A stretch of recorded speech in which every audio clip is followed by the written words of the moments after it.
Record.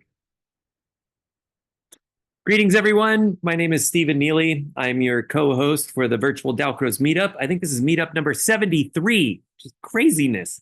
And which means we have 72 archived meetups that you all can peruse anytime for free at virtualdalcroze.org. And we're just really excited to see everyone today. It's a gorgeous day in Pittsburgh, a little bit hot and very sunny. And wherever you are, I hope your day has been swell. And it's great to see you. So thanks for joining us for three really interesting presenters today. Before we get into the agenda of the day, I will honor our tradition of throwing you into today just two quick breakout rooms. And in the breakout room, if you're so willing, it'd be great if you would introduce yourself, tell everybody where you're located, and who do you teach, or who do you want to teach, or who do you hang out with, or what do you do? Whatever, say anything you want. But generally, where are you at? What's your name? Who do you teach? You have 2 minutes for all four of you to say stuff. I'll talk to you in a minute.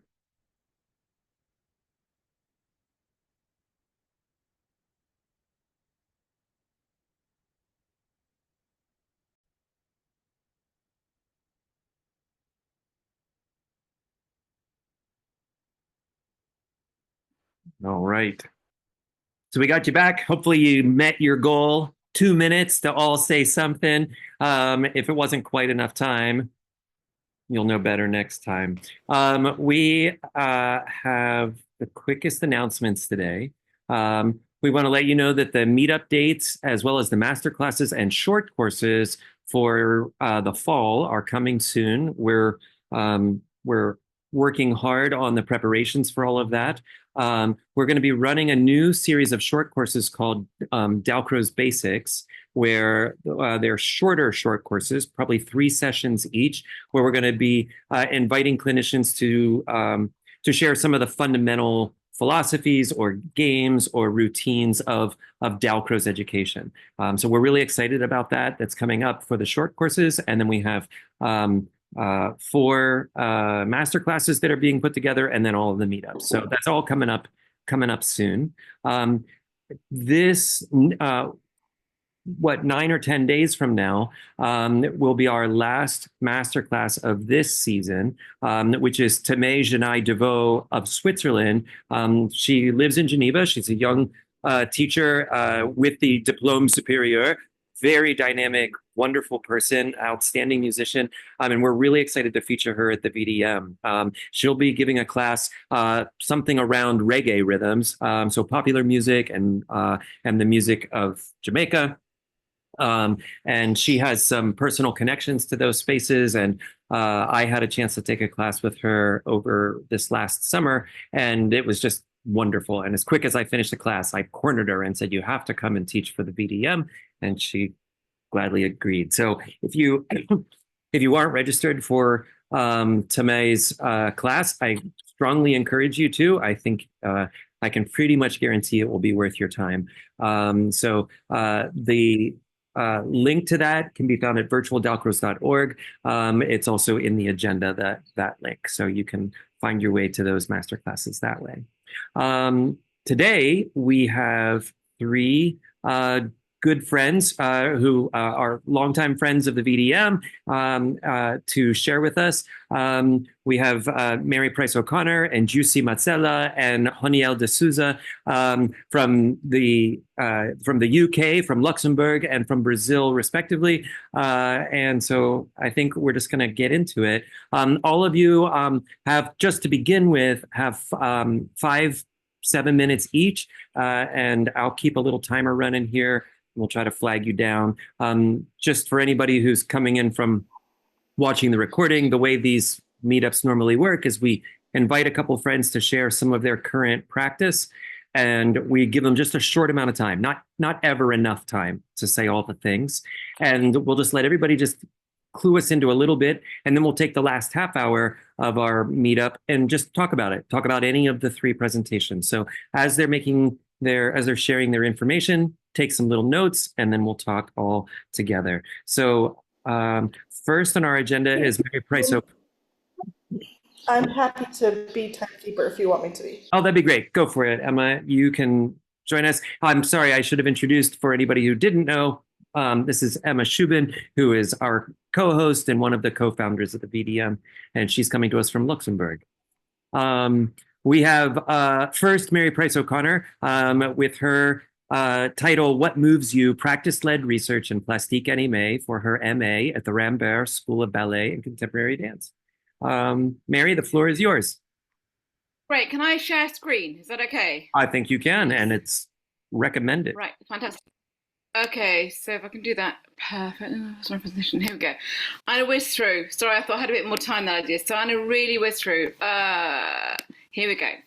So, yeah. So I'm looking at what moves you. This is just as it loads. This is really what interests me at the moment. And this is a quote. Comes from a quote that Pina Bausch said at a talk in Kyoto. I'm not interested in how you move, but what moves you. And I am going to move to my next slide. Okay, so looking at plastique anime, why? I've always been interested in plastique anime. There are all sorts of reasons why I am, and I'm doing a 2-year master's, practice-led research master's at the Rambert School of Ballet and Contemporary Dance, and it was the school that Marie Rambert set up just over 100 years ago. This is a very familiar model to those of you who know about plastique anime. We have oral training, rhythmics, and improvisation. But at the end of my first year of research, the thing that I felt was missing from this model was the self. And this is really interesting to me, and it always has been. But also I've been a researcher for a long time. So here are some slides of my research. My licensed plastic anime was a solo piece in silence. I did some plastic anime with a whole group of people, all of them bringing up their selves. I work collaboratively. These are about 20 people altogether. These are all professional dancers at an evening doing a very quick spin of working on some Shostakovich string quartet. And you can see that, I mean, you can tell this is Mozart, right?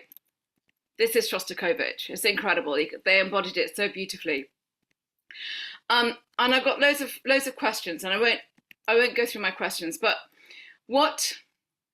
I'm really interested in plastic anime as a creative device. That's something that really interests me. And I'm really interested in the inside and the outside, sort of flicking through between things, trying to make things appear to you. This is a picture of a plastic anime session a workshop I held at the spring course for Dark Rose UK spring course with experienced practitioners, like people on the license course. And I shared with them, so I don't know if anyone on this call was in that session, but I really decided to use somatic practices as a part of getting people. I don't know why. It's my first year initial thought was using somatic practices, of which I am familiar. I do a lot of movement. I'm a musician. I do a lot of movement work, and I used somatic practices, and I've discovered it's really to aid improvisation, which is a very, very common technique we use in plastic anime, isn't it? That we improvise along to something, but really, where does that come from? That inside, the self-exploratory. This is a piece of Monpu, I think, on the second hearing. So we did Steve Paxton's small dance as a grounding, I believe, and then we did other grounding work, and then I put on the Monpu for them and got them to move to this piece by Monpu, and this is it's called luminosity, I think. The sense, even though everyone is individually improvising, the sense of suspension looked like this. It's a scruffy picture, but there's this moment where everybody did what this feels like. And I'm really interested in the inside outness. So I'm getting people to. I was also drawn to the idea of a Mobius strip as a way to, hang on, that's me. A Mobius strip, which if you don't know, it's a strip that loops on itself. And I took this from, there's a feminist called Elizabeth Gotts who uses it as a metaphor as well. But for me, I am beginning to, when I teach Dark Rose Eurythmics, I think I'm going to use this in the future. This is a new thing, but get people to consider what is the inside and what is the outside, and they both sit equally in balance with each other. I use this picture, where has it gone? There's a picture I've used, this one. This is a picture by Magritte. This is how I feel about my this has been a metaphor for me also to describe how I am with my research at the moment. It's by René Magritte. It's called The Signature. But I've discovered that René Magritte, I mean, they've been looking into phenomenology and Magritte's relation to Merleau-Ponty, for instance, and this whole concept of making the invisible visible. That we often say in Plastique Anime, we're making something visible. But I'm really beginning to. I've even found a text today that I've printed out to study about looking at embodiment and invisibility in the outside and the inside, in order to create Plastique Anime. So I'm very, I suppose at the moment, very much focused at that beginning point of doing Plastique Anime within my practice, not everyone's practice, but within my practice, which is collaborative and let's discover together. So that, I mean, that's a real whistle-stop tour of something I thought I had a bit longer to talk to. Is that okay? I don't even know if you've got a grasp of anything like that, but oh yeah, so important. My research workshops this year, I wanted to work with experienced practitioners. I did some workshops at the Dark Rose Spring course. I set some tasks for my peers on my master's courses, the first and second years, and I'm doing some one-to-one dates. I'm using principles of noticing as well, doing work within that. So I'm working with an artist who draws dance all the time, and she's a dancer herself. I'm working with an actor who's also a bouffon clown, and she's done devising and improvisation. And there's somebody else I want to do involved, but I haven't asked them properly yet, formally. So those are really important to me, that people have got an established creative practice already. I worked with students last year, that was lovely, but this year, and I need to do a PhD because I've got too many questions. And that's it. That's the end. Very good. I think you do need to do a PhD, so we should definitely talk about that as we have a chance, Mary. I love seeing your work, and I love that you share some of your process online so that those of us far away can kind of keep a little tabs on what's going on over there. There's tons in here for us to talk about. Thank you. We will pick up with Mary Price O'Connor in just a couple minutes. Next up is Jussi Mazzella and Luxembourg, Words, When Less is More, Music and Gesture for Effective Communication with Young Children and Their Parents. Jussi, the floor is yours. Thank you. I've got some notes here. I'm going to read from them so I don't overrun. So, communicating through gesture. It's particularly handy and works really well when working with really young children, but especially in multilingual Luxembourg, where not relying on one specific language is extremely useful. I recently recorded and observed my own lessons for one term and noticed that many adults constantly use, sometimes overuse, language, even when words are unnecessary. To blame is perhaps the mounting pressure on language development for school readiness, or perhaps little experience in communicating with anything other than words. As we engage in activities, parents become impatient if their child hesitates to respond. Perhaps they forget that at this young age it takes time to process a response. Instead, adults very frequently assume the child did not understand what to do, so they explain things in words. Start-stop games are a first opportunity to learn by doing that words are not the only way to elicit a response. Sometimes music can be used instead. Many adults shout "stop" at the top of their voice, fearing that in the heat of the moment, their child may not have heard the music stop. If this happens, I ask, what happens if we don't say stop? So we try again and again and again until everyone resists their temptation to use words.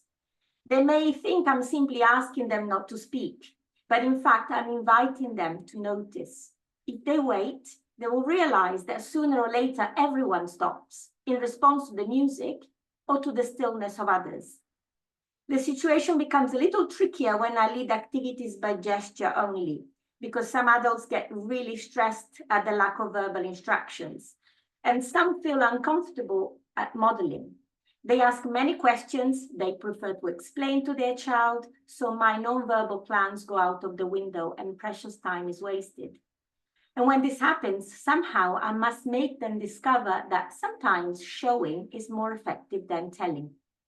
A fresh example from this term, we're doing an obstacle course activity where we travel in different ways in response to music. So different equipment means different actions.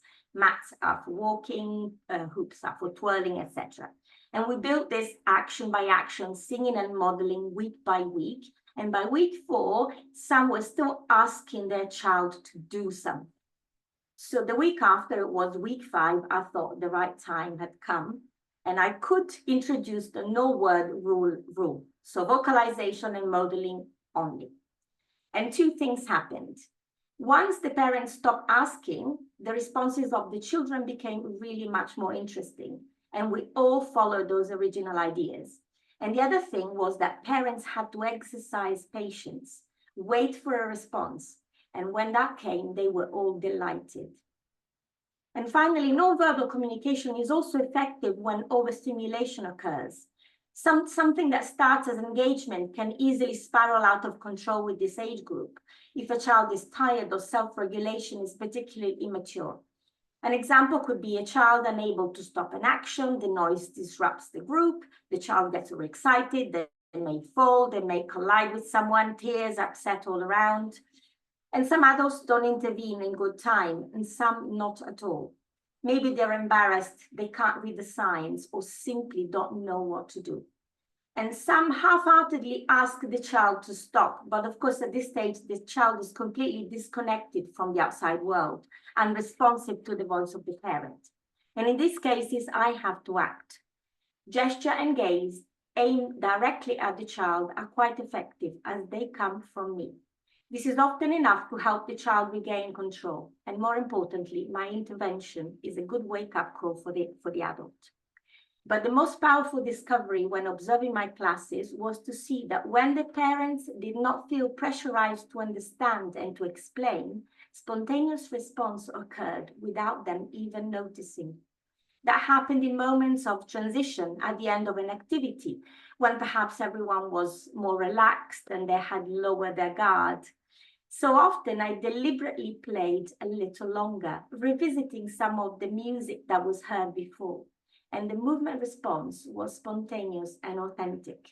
The human connections in the room were more intense.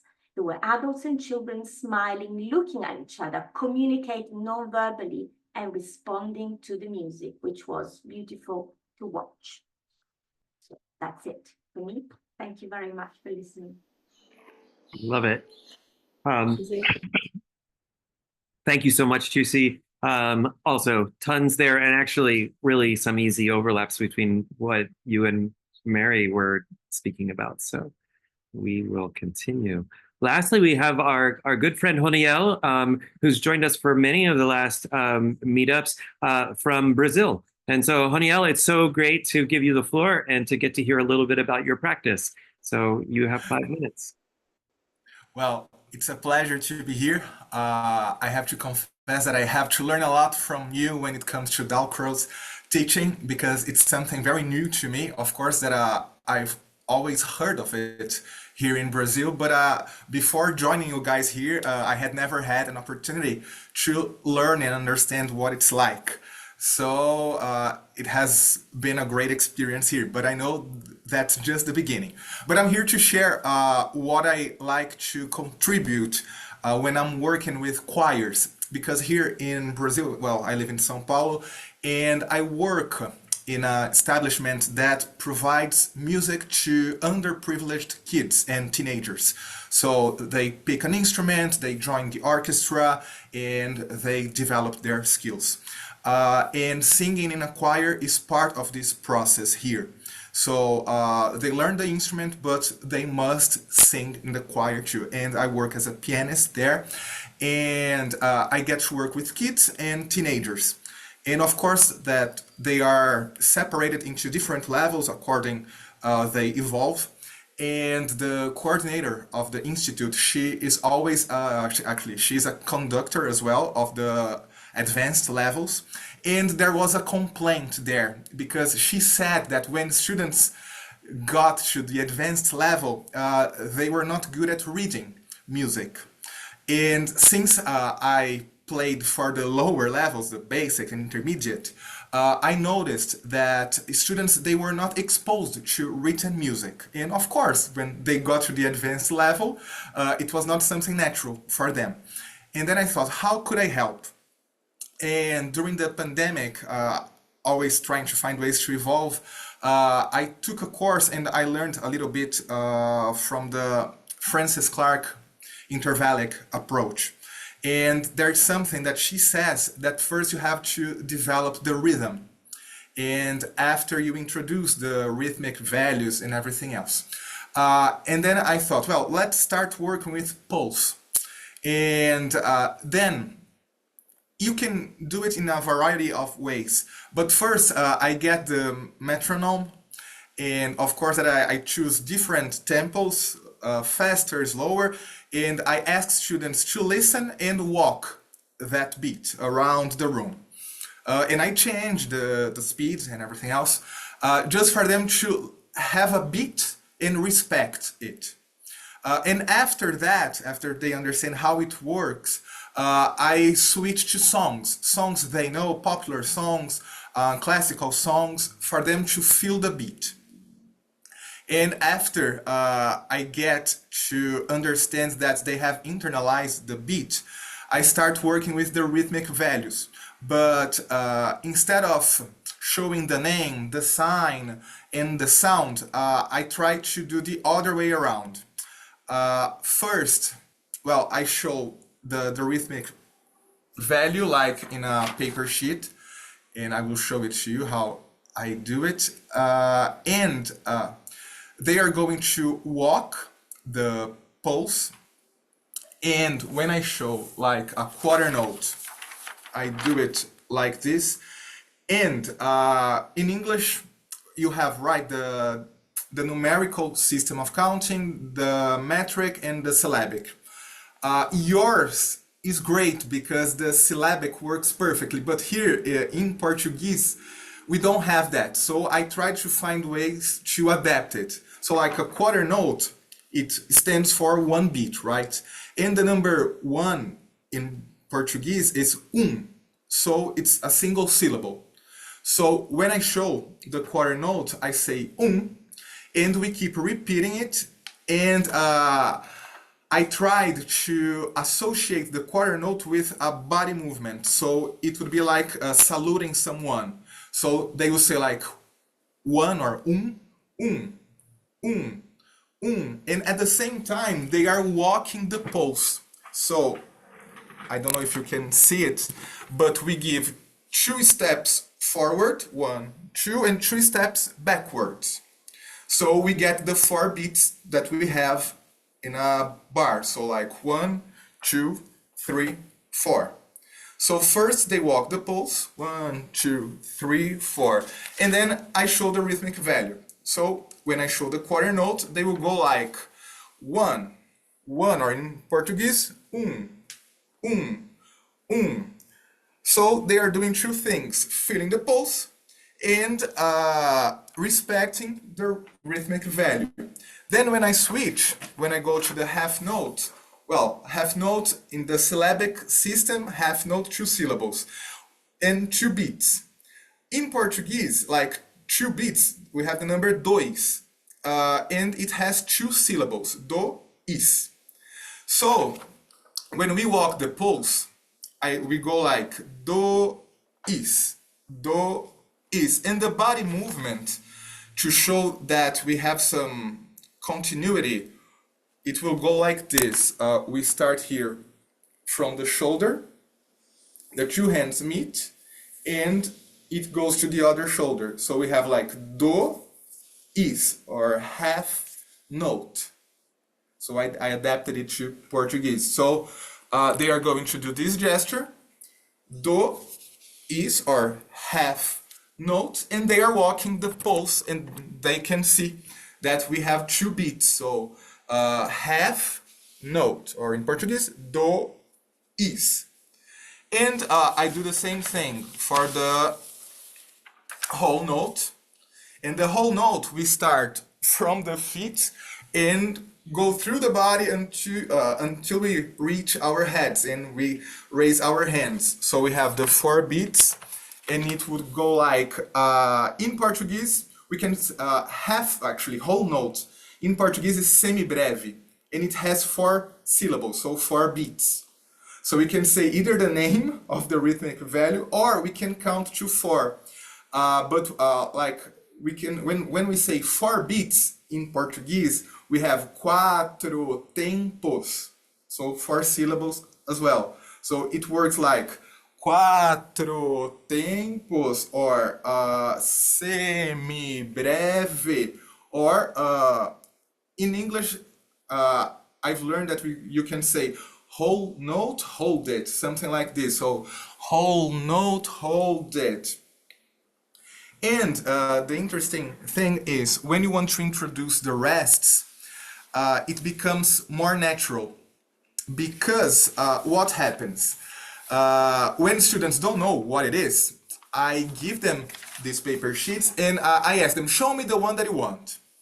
And they show me, and when they get to the quarter note rest, they notice that I keep doing the movement, but I don't say anything. And then I ask them, what's going on? And then they say, well, you are doing the movement, but you're not saying anything. And there you have an opportunity to tell them that music's not made only of sound, but of silence as well. And then we start taking turns showing the paper slips, because then they are going to keep walking the pulse, and like maybe we are doing like this. So we're at 5. Just so you know. Okay, yeah, but that's pretty much it. I guess you got the idea. So good. So I'm thinking about Honiel just because he finished, and because he's a bit new to the Dalcroze practices. There's so much going on in those demonstrations just there that it really are right in the middle of the traditional work. There are also parts of it that maybe we could, I know there's a lot of, actually, I think everybody else on this call is a longtime Dalcrozian. And so I'm thinking we might offer some, just some feedback for that. Honiel, it's really good and very exciting what you're doing. And the joy that you're bringing to it is actually top tier of importance in this work. And so one of the first things that I think of when I'm thinking about, well, what is a Dalcroze pedagogy? Spirit of play and the word joy both register very high. And so without that kind of attitude and that sort of offering of self in the work, you would be missing major points. But that's obviously right there for you. The one little bit that I'll offer you that I don't know if you've heard said in these meetings or not, a standard, I believe, universally agreed upon threshold for Dalcroze pedagogy or teaching attention is experience before analysis. And so so everything that you said is really wonderful. And if you want it to be just a shade even deeper Dalcroze, before you show them the piece of paper, and maybe you did this already, but before you would show the piece of paper, you just do the actions without calling it certain names of notes or without having to write a note on a chalkboard or what having to do, just to be involved in the experience of a quarter, half, or whole note. What is the difference in how those would feel? And then after the experience has been gained to any amount of experience, then, is the time that we would be more likely to share the note values or the names of those note values. But everything that you showed was lovely. There certainly isn't, I hope it doesn't sound like I'm saying something was wrong. Nothing was wrong. But those were the first things I was thinking of. So we have 25 minutes, and there's too much here to talk about between Mary and Juicy and Honiel. So I'll offer the floor. Who would like to comment a little bit on what you heard or ask a question? Go ahead, Dorita. You need to unmute. I would just like to make a brief suggestion, if it hasn't already been thought of, to Juicy, is that her name? that in working with non-verbally with children and helping them understand that there is communication that does not always involve language, it would be helpful from time to time to include the parent in that kind of activity, because children hear parents verbally all the time. So the parent also needs to understand nonverbal communication with the child so that the child understands the interaction nonverbally. So that was just something that I did that in my clinical work in music therapy using the Dalcroze, and it made quite a difference. So I thought I would just share. Very good. If I may add something, this is exactly what I try to do in the lessons, because you're very right. They need to have an opportunity where they can discover, oh, I didn't need to talk then. The real lessons, the parents are sort of thrown in, and they don't have any sort of booklet where they know that I'm just going to show them and then they have to do it. So they are all learning by doing, and I try to find opportunities to show them and to make them experience this nonverbal communication. And then maybe when those moments when they are communicating nonverbally, like in those little transitions I was talking about at the end of it, if you know, I notice it and maybe I share it with some, I have a little chat after the lesson and I share that and say, did you notice that? And many do notice it. So every time to plant a little seed, then, and hopefully the penny will drop for some. Bravo. Very good.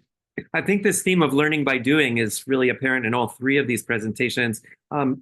Maybe it is the Dalcroze calling card, but but today it seems, right up front and obvious. Mary, in your work, I think that I also love those opening stages of the plastique preparation, the improvisational searching start. And it was actually, when I was a student and was doing my first plastique animes, I have to tell you, it was not my favorite thing at all. Yeah, I really fought it. I didn't like it. I felt like I didn't know what was going on and why I was doing these weird abstract motions. I wasn't a dancer first.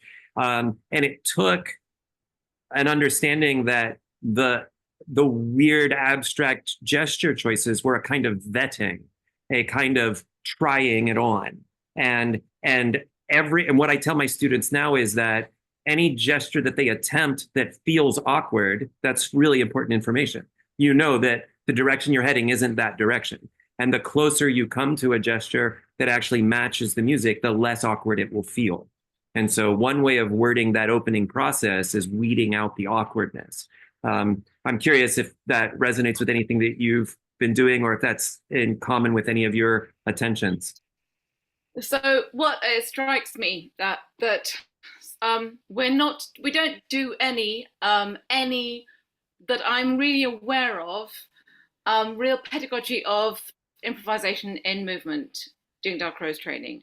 Not really, not in the way that it isn't. So this is my experience of it, and from seeing it, because I have done a lot of improvisation in movement through people who use somatic processes or other processes, and I've got a very, very, very extensive improvisation background in theatre and in music as well.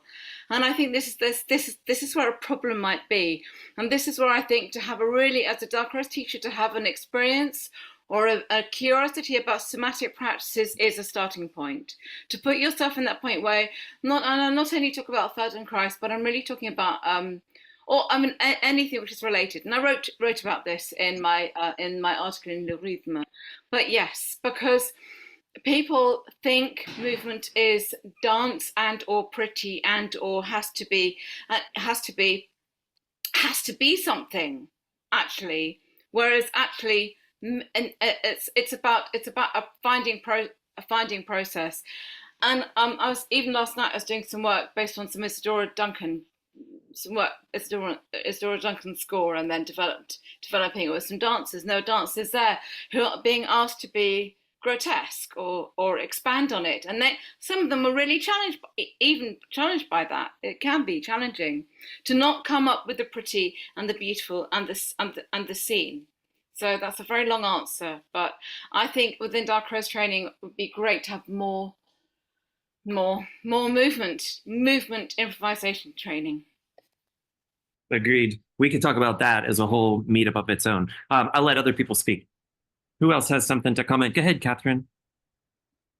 I wanted to pick up on what Mary said about the inside and out, and agree with what Stephen said. When I first did plastique, I'm not a dancer, and it was very strange to have to improvise my own movements. Put me on a piano and that's fine, find it in my body and it wasn't there. But I've done a lot of Mary's sessions recently, and I've found things in myself and found safety and curiosity, and it's always an absolute pleasure to do plastique with Mary. But I've also just got to the stage of presenting my solo plastique for my license, and I came up across this barrier of when I was doing it, of finding what worked for me and made the music really embodied in me. And I was videoing myself and watching it and finding a massive disconnect with what I felt and what was seen. And that just, Mary's comment about the inside and out, when you're then beginning to get towards a performance as opposed to an understanding of the music, just what Mary's views about that are, because I struggled with that path a lot.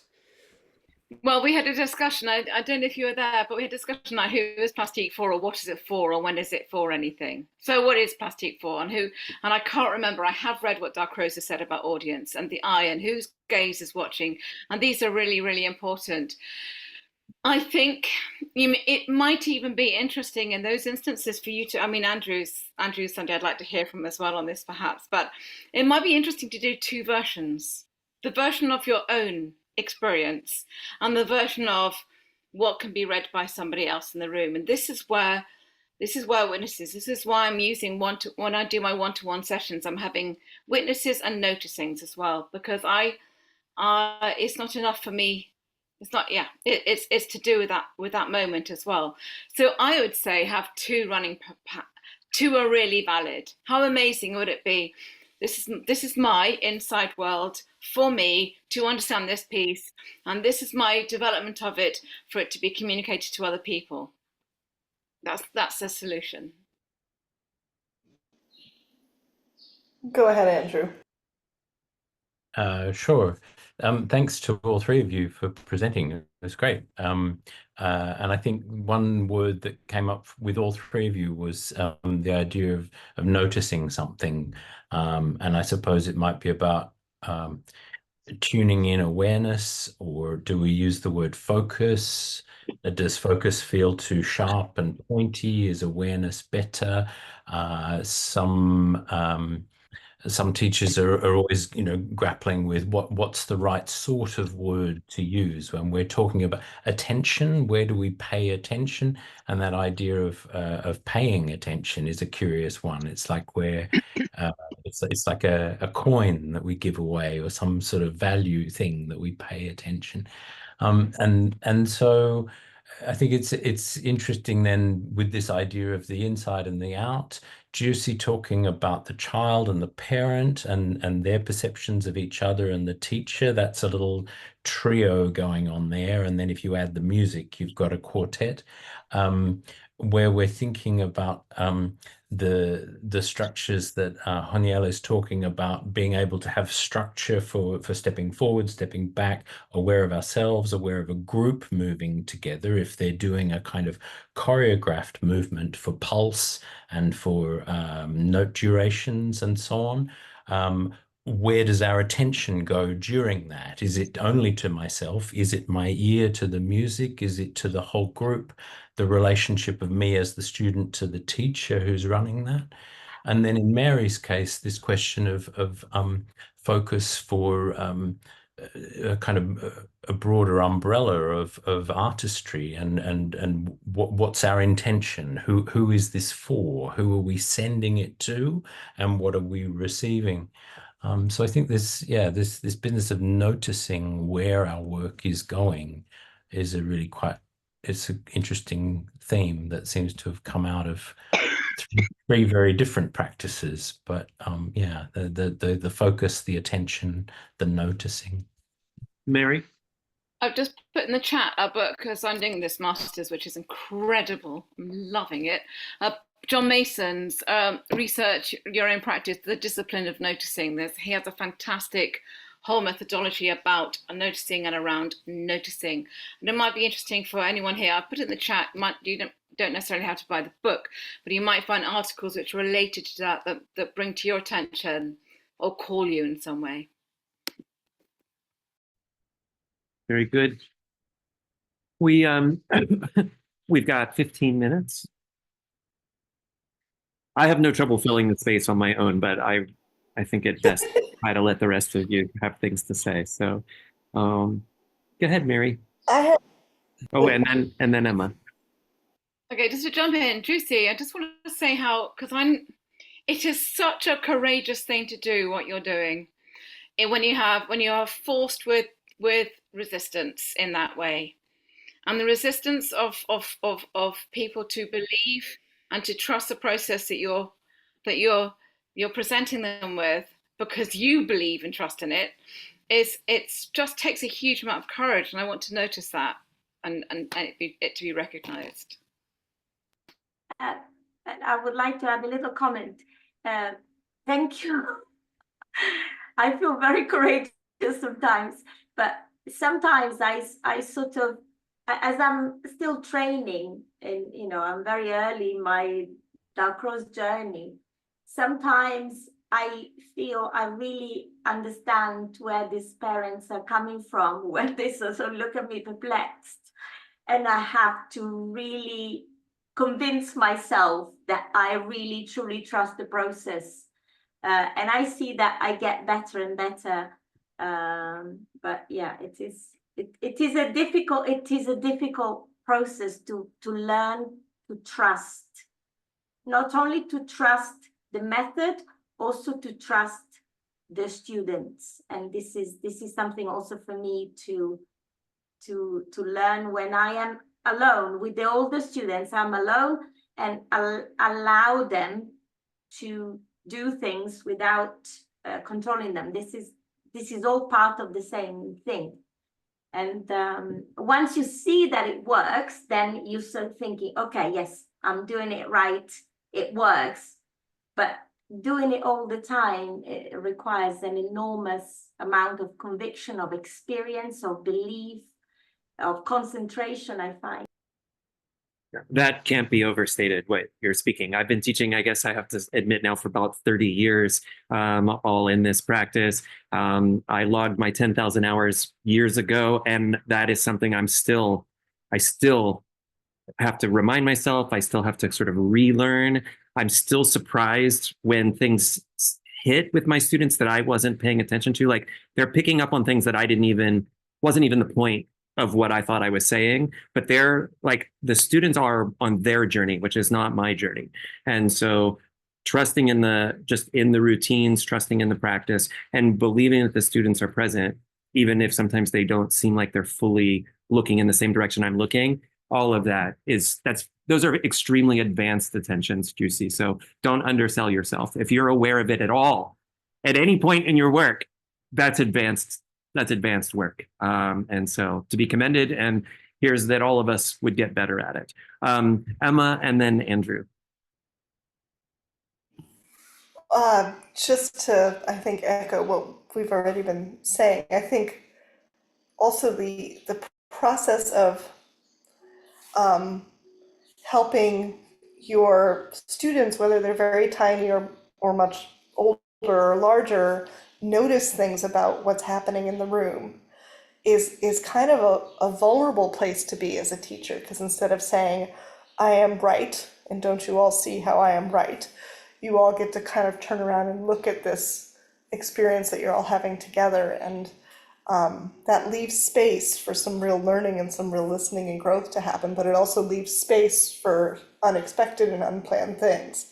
And so I'm just struck also by the reality of, like, when you have parents and their children in a room, there's so much about the experience that you're giving the kids, but there's so much also about the experience you're giving the parents, and how you become a peer to and a parallel learner to the children and the parents is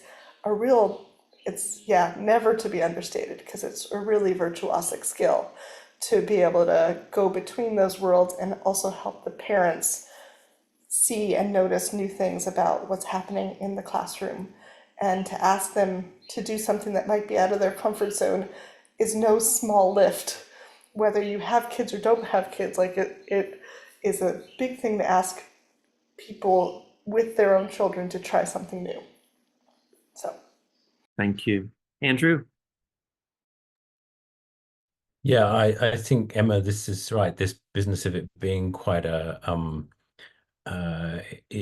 it's something that puts us on the spot, and it makes us have to deal with the moment rather than teaching to the lesson plan. And I think as a sort of Dalcrozian principle that, and many other education methods as well, the idea that we teach to what is happening in the room. And so that means that our attention, our focus, our whatever it is that we want to call that, our noticing, it leads us through. And it doesn't have to be the eyes, it can be the ears, it doesn't have to be, it can be the body, it can be reading the room, as we might say. And that as a pedagogical principle, I think is really pretty powerful stuff. I was thinking specifically of the way that Mary had mentioned working with dancers, and a particular sense of, is this movement meant to be watched from the outside? My own experiences of plastique were exactly these questions, but because I'd come from theatre as a child, my assumption was there will always be an audience.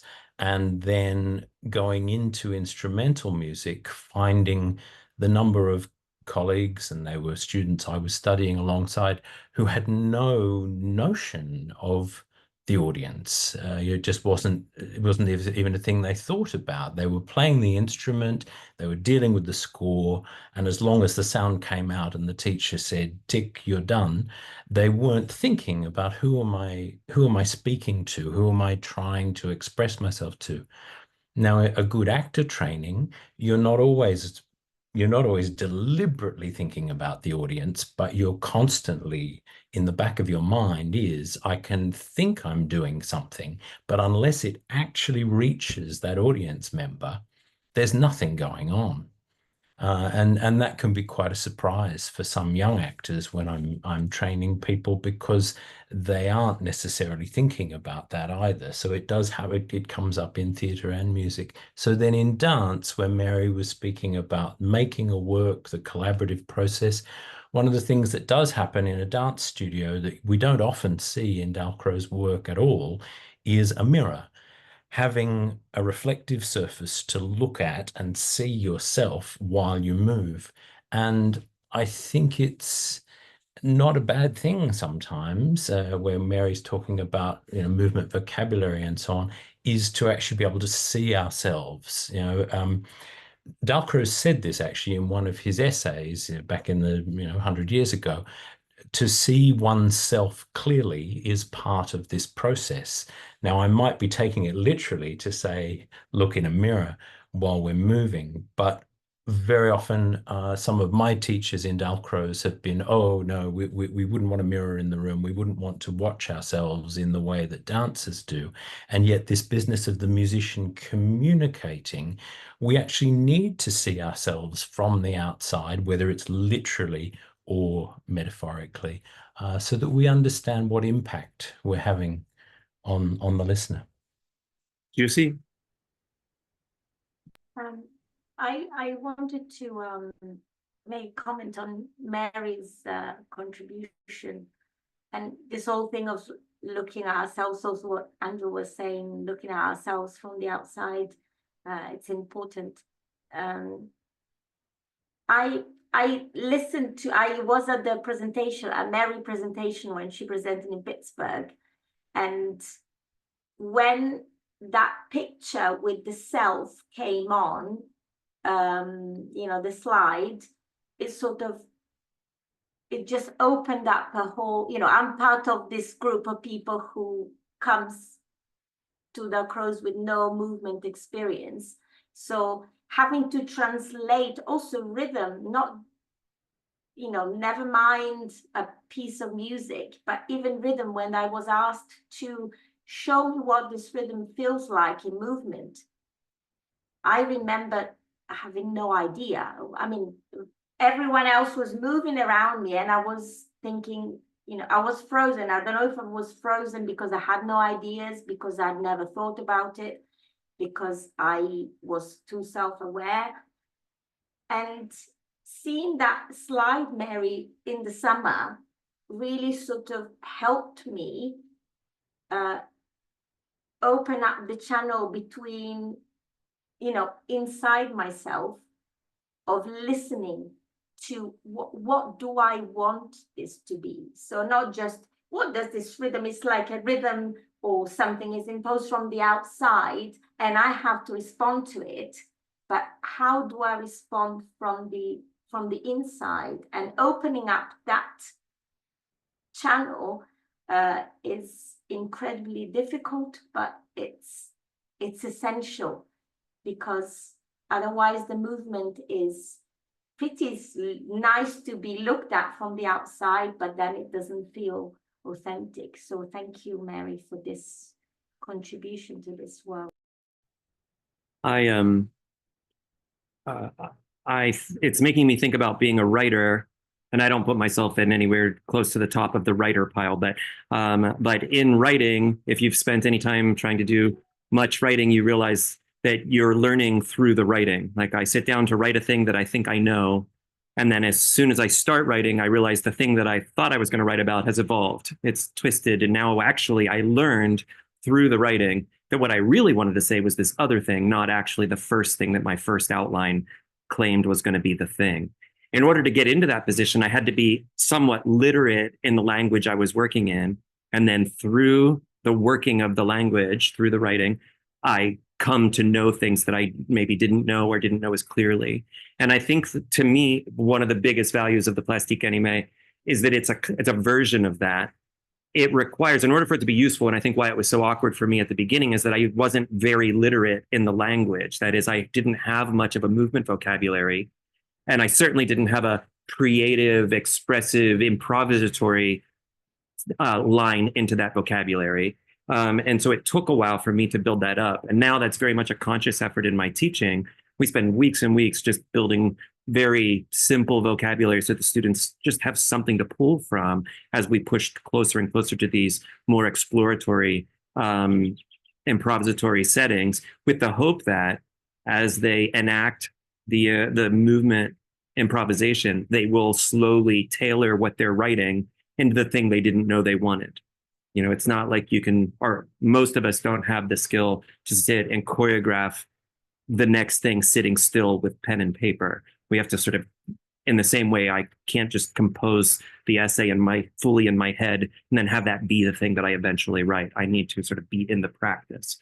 And so with my students, the inner is very much given a priority before I'm asking them to consider audiences and the outward gaze, although I think that all is absolutely there and so important, I think, for the contribution that Mary's making with her work. I can't believe we're already at time. It's the quickest hour ever. Honiel, we could talk and will talk pedagogy and ways to to continue on, but you're so on a great path, and the things that you're coming up with are actually, I think, deeply Dalcrozian. And so I hope you feel encouraged to keep going and to keep finding ways. To me, the shortest way to encompass Dalcroze pedagogy is just to say, Dalcroze pedagogy directs us to how music feels. And so as long as the choices you're making are continuing to have your students have to figure out, how does this feel? What does it do to me? Not how does it sound, or how does it look, or how does it count, or how does it word, but just how does it move my body, to take Mary's title, then you're in the game. And so you're doing super work over there, and we love seeing you here. I hope you'll come back. Mary, I love so much your work, and I can't wait for you to get into the PhD so that we can talk more. And Juicy, it's been so much fun looping around with you and hearing the work. Thank you all so much for showing up today. We know that these recordings, while there's 8 of us here right now, we know that these recordings are watched by countless others after the fact. And so if you're one of those who are watching a recording, please come and join us live the next time that a VDM is not in the middle of the night for you. And I look forward to seeing everybody, hopefully at Tame's masterclass in 10 days. And stay tuned for the fall. Emma? If you or someone you know wants to come and needs some help, one of the things that we love to do is help. So part of Integral Steps' role is to make sure that anyone who wants to come and attend something can. So we don't want any resources or lack thereof to be a barrier. So let us know. We want you there. So let us help you have some of these wonderful experiences. And if you have a colleague or a friend, we want to help them too. Thank you, friends. Have a wonderful, wonderful day or evening to you. We'll see you soon. Thank you. Thank you all. Bye-bye.